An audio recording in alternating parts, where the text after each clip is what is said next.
You have probably seen this claim.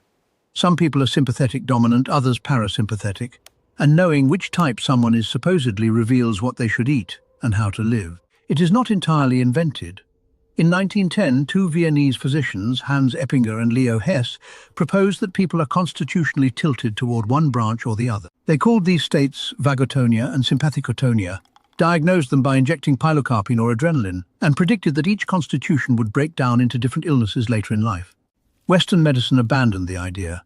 Those drug tests proved unreliable, healthy people scattered across both categories, and the constitution a patient was assigned failed to predict what actually happened.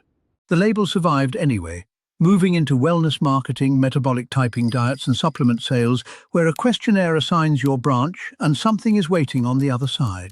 Underneath the marketing sits something real. Autonomic tone genuinely varies between individuals, is measurable in the clinic, partly inherited, and does predict several aspects of long-term health. We measure it as heart rate variability, the tiny differences in timing from one heartbeat to the next.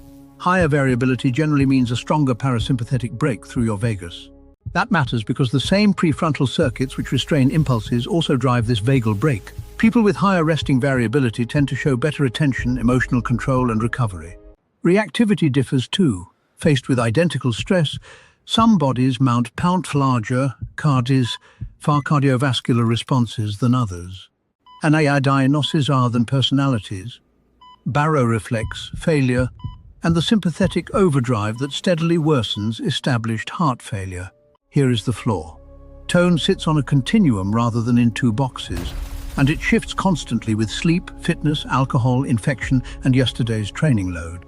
So there is no type here. You carry a tone, it moves daily, and slow breathing, aerobic training, honest sleep are the levers that genuinely shift it.